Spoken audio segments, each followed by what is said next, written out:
seul tenu à supporter les pertes.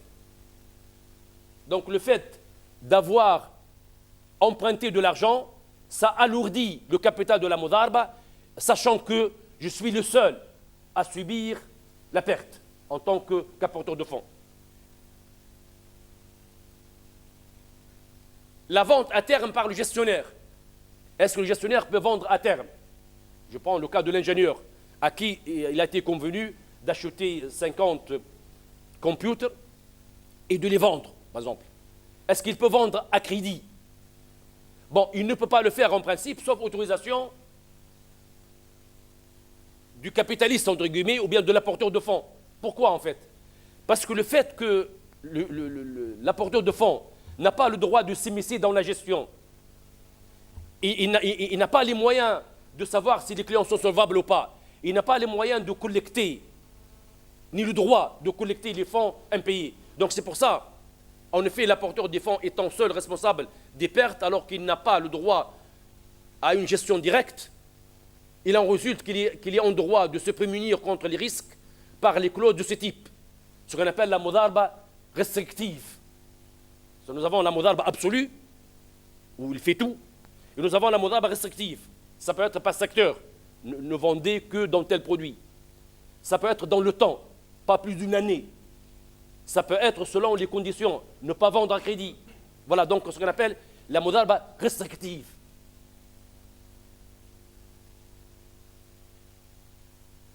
Un point important dans la finance islamique, c'est que quand vous avez le capital de la modarba, le capital doit être effectif.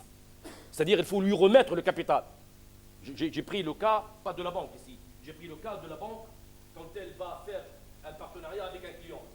Il faut que le montant lui soit versé en fait. Il ne faut pas que ce soit une créance. C'est important ça. Ce sont des petits points de détail, mais importants. Autrement dit, si je vous ai donné une somme d'argent, vous n'avez pas payé, même à titre amical. Je dis, qu'est-ce que vous en pensez si on fait une modarba? Le montant que je vous ai donné, c'est le capital de la modarba. Là, ça ne colle pas dans la finance islamique. Il faut que le capital soit effectif. Pourquoi? Parce qu'on a peur que le capital n'existe pas et que cette personne-là va travailler sans qu'il y ait un capital et elle va nous rembourser éventuellement, elle va nous rembourser des bénéfices alors qu'elle n'a pas. Donc on veut s'assurer de l'effectivité du capital. Donc vous avez ici raison, il n'y a pas une certitude que le gestionnaire va disposer réellement du capital à fructifier. Un risque de servir des intérêts est possible faute de capital. Ça c'est très important. Le capital doit être réellement effectif. Il ne doit pas être une créance, ni sur le client, ni sur un tiers. Vous n'allez pas me dire, le capital de la modarba, c'est le montant que je donnais à telle personne, vous allez récupérer le montant et ça devient le capital. Non, il faut que le capital soit réellement réel et effectif. Voilà, je vois l'autorité chargée de superviser le séminaire qui me fait signe à l'instant T. Et donc, on va faire la pause, c'est ça? Très bien. Donc, moi, je veux continuer, mais enfin, pour des raisons de force majeure. Voilà, je vous remercie.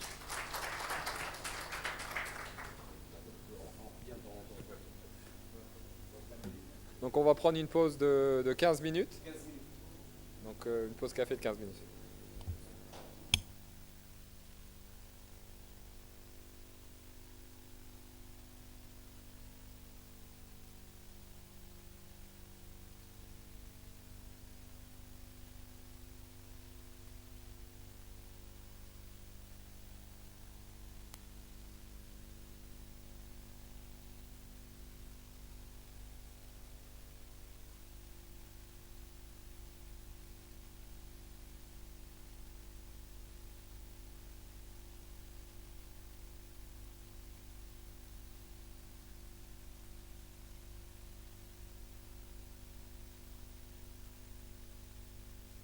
Que le dernier produit qu'on va présenter, c'est la wakala d'investissement, autrement dit le mandat d'investissement.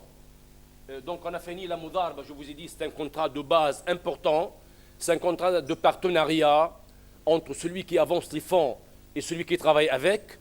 Nous avons dit qu'il y a deux modes de faire la modarba.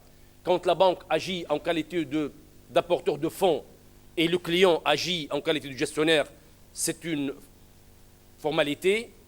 Vous avez une autre forme, la plus répandue, c'est que la clientèle des déposants est l'apporteur de fonds et la banque est le gestionnaire. Et c'est ça le plus, la grande innovation dans la finance islamique, c'est celle-là.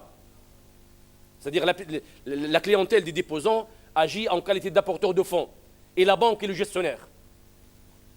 Et nous avons dit que ce compte-là a des principes qu'il ne faudrait pas ni garantir ni le capital ni les bénéfices. On ne les garantit pas. Une fois on les a garantis, ça veut dire que ça devient un prêt avec intérêt. Maintenant, on va passer à un autre produit qui s'appelle la wikala d'investissement, autrement dit le mandat. Le mot wikala, ça veut dire mandat. C'est un mandat d'investissement.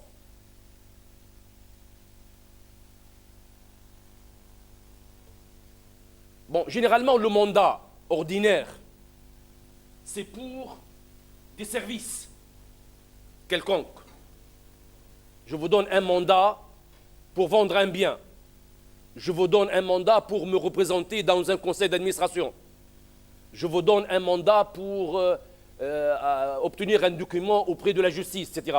Donc, généralement, rendre un service, et un service juridique. Mais maintenant, nous sommes dans un cas où on va donner de l'argent à quelqu'un pour les investir. D'où le contrat d'investissement, le mandat d'investissement. C'est pour ça que vous êtes préparés pour qu'il y ait des différences entre la wikala ordinaire, le mandat où on accomplit des services juridiques, et la wikala ou le mandat d'investissement.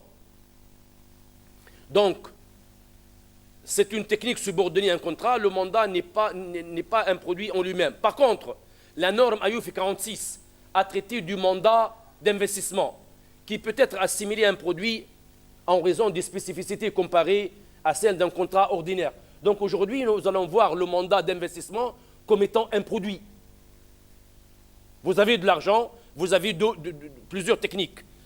Soit donner à quelqu'un, comme tout à l'heure, donner le montant à un ingénieur qui va acheter des computers et qui va les utiliser dans la formation, puis les vendre. Ou bien alors, vous donnez de l'argent à quelqu'un, vous dites, faites ça et ça. Vous investissez en mon nom. Notamment, ça se fait entre banques. Je peux donner un mandat à une banque d'investir le montant. Non, pour les banquiers, ça peut être une bonne solution, le mandat d'investissement.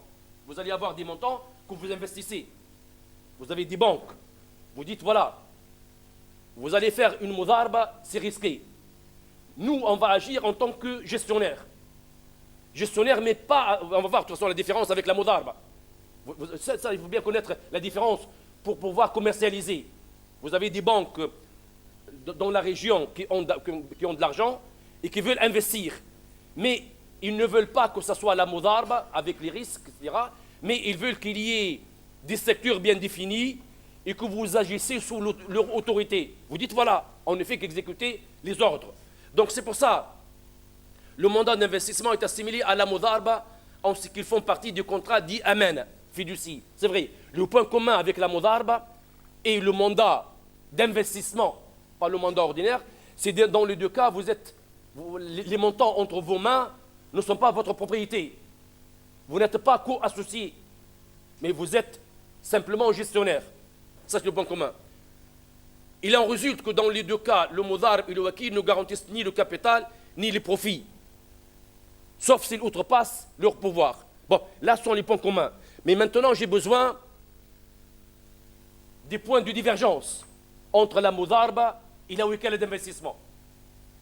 Parce que les banquiers, quand même, ils peuvent voir tout ça. C'est très important. Tout à l'heure, je discutais avec des collègues dans la pause, et ils me disent, c'est vrai que la banque islamique, en matière de compte participatif, a la moins de risques que la banque conventionnelle. Voilà les bonnes déductions qu'on a besoin. Le banquier, même en travaillant dans le conventionnel, quand il assiste à un tel séminaire, il peut déduire beaucoup de choses. Il m'a dit que j'ai constaté que la banque islamique a moins de risques. Alors que tout à l'heure, on avait parlé que la banque islamique subit le risque. Il m'a dit, je vois, il y a moins de risques.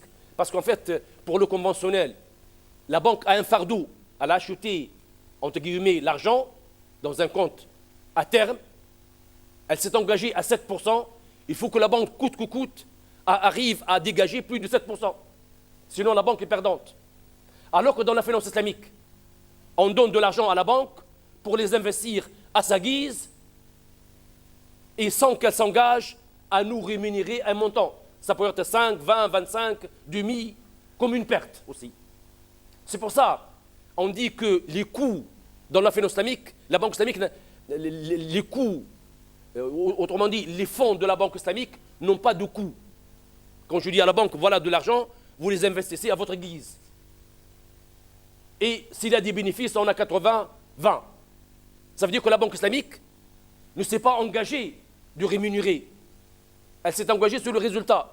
Et le collègue m'a dit tout à l'heure, il y a moins de risques. Voilà les déductions dont on a besoin des banquiers. Donc ce que je dis maintenant, la différence entre le local d'investissement ou bien le mandat d'investissement et la mudharaba, ça peut inspirer des banquiers à imaginer des produits, à commercialiser peut-être le produit lui-même, à tirer profit, à faire un panachage avec notre produit. Voilà, je pense que c'est ça le but quand on est en présence des professionnels. Parce que le professionnel, quand même, il a ce bagage. L'avantage et éventuellement le privilège que j'ai de traiter avec des personnes qui ont un bagage déjà banquier ou autre, c'est qu'ils ont une autre approche. Moi, ce que je donne maintenant sont les ABC, en quelque sorte, ou bien les grandes lignes. Mais ils ont quand même leur manière d'approcher la chose. Donc là, j'ai vraiment apprécié ce qu'il m'a dit tout à l'heure. Il m'a dit, oui, mais je vois que les banques islamiques, dans le compte participatif, n'ont pas de risque. Ce qui est vrai. Bon, le risque, sauf une mauvaise gestion de la banque. Encore qu'il est difficile de prouver la mauvaise gestion d'une banque. Bon, voilà les points de différence entre la wikal d'investissement, autrement dit le mandat d'investissement, et la mudharaba qu'on a vu tout à l'heure. J'enchaîne tant que c'est frais. Différence quant à la rémunération. Alors que dans la mudharaba, vous êtes rémunéré impérativement sur les résultats, soit un pourcentage sur les bénéfices. Dans le wikal d'investissement, vous avez un montant forfaitaire. Vous êtes rémunéré, on vous dit 100, 150, etc. Avec une possibilité d'avoir, sous forme d'incitation, une partie des bénéfices. Bon, si uniquement une partie des bénéfices, ça devient mudharaba. Si vous dites, vous appelez, vous êtes mon mandataire d'investissement, vous avez 20% des bénéfices. Bon, appelez mon mandataire, mais là, c'est la mudharaba. Ce n'est pas les termes qui m'engagent, c'est l'opération elle-même. C'est pour ça que le juge requalifie le contrat. C'est important ça. Le juge requalifie le contrat. Ce n'est pas ce que vous dites, ce que vous faites. Parce qu'il arrive des fois que, par exemple, dans certains pays, pour payer moins d'impôts, on n'appelle pas le contrat de donation, on dit contrat de vente. Mais quand la fiscalité, on a des fiscalistes, ils vont lire ça à la loupe. Ils vont dire, oui, mais je ne vois pas de transfert de prix. Je ne vois pas ou bien, mais il a été dit que, oui, et le prix a été convenu à 100, mais je vous le donne en société. Il dit, non, mais attention, là c'est un apport en société. Donc les fiscalistes, ils jouent là-dessus. D'ailleurs, la fiscalité, c'est une grande école. Vous avez la fiscalité et la conservation foncière. Ce sont les deux écoles que j'ai vues. Les gens s'enrichissent davantage. La conservation foncière et les fiscalistes. Parce qu'ils ont je dirais, ce bagage de qualification. Ils qualifient. Il n'est pas tenu de ce qu'on dit. Donc, quand on va dire wikal d'investissement, le contrat s'appelle wikal d'investissement, vous agissez en mon nom et place, etc. Et quand vous mettez, vous êtes rémunéré 20% sur les bénéfices, on vous dit attention, c'est une mudharaba. Ce n'est pas un wikal d'investissement. Parce qu'on n'a pas vu la rémunération. Bon, elle peut être combinaison entre une somme forfaitaire et éventuellement une incitation, oui. Ça, c'est possible. Mais pas uniquement une partie des bénéfices. Donc, une somme forfaitaire avec une possibilité d'être combinée avec une part des bénéfices sous forme d'incitation. Voilà, ça c'est la première différence entre la mudharaba et le mandat d'investissement. 2. Différence quant aux charges supportées par les parties. Dans la mudharaba, les charges sont puisées du milieu, donc sont subies par la mudharaba, comme étant, entre guillemets, une personne morale.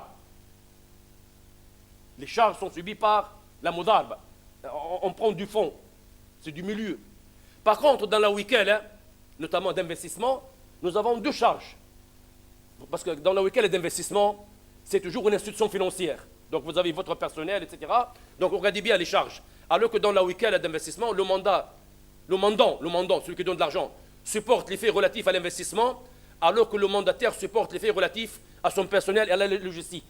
Donc si vous êtes une banque, et en même temps vous êtes le mandataire de quelqu'un qui va investir, la question des charges diffère de la mudarba. Dans la mudarba, elle est pompée du milieu. C'est du capital de la mudarba. Dans la wikala, vous avez deux catégories. Vous avez tout ce qui est relatif à l'investissement. Un voyage pour promouvoir à Hong Kong, etc. Ça, c'est le mandataire, le mandant qui subit ça. Par contre, le téléphone, etc., tout ce qui est relatif à la logistique, c'est le vôtre, ça. C'est votre rapport en tant que mandataire d'investissement. C'est pour ça, le mandataire d'investissement, ce n'est pas l'ancien mandataire où vous facturez tout sur le dos du mandant. J'ai dit oui, bon, j'ai voyagé, j'ai téléphoné, etc. Il y a tout. Ça, c'est le mandat ordinaire. Mais le mandat d'investissement, très, très important. 3. Différence quant à la marge de liberté dans la conduction des affaires. Dans la mudarba, vous avez la latitude. Vous avez une marge assez ouverte pour gérer. Tandis que dans le mandat, vous devez suivre le mandataire. D'ailleurs, il peut vous dire, ne pas investir mes fonds si le revenu est moins de 5%. Il ne peut pas dire ça dans la mudarba généralement. Il peut dire ça dans le week-end d'investissement. Parce que dans le week-end d'investissement, le mandataire est supposé refléter la volonté du mandant. Tandis que dans la mudarba, on vous donne le montant et vous êtes libre, même si le mandat est restrictif. On ne peut pas à tout moment téléphoner, dans la mudarba, téléphoner disons, à l'apporteur de fonds en disant oui, est-ce que je peux vendre maintenant ou pas? Est-ce que vous me signez la facture? Non, ça devient l'immixtion dans la gestion. Tandis que dans le week-end, là, oui, vous pouvez téléphoner en disant que nous avons trouvé une opportunité, qu'est-ce que vous en pensez?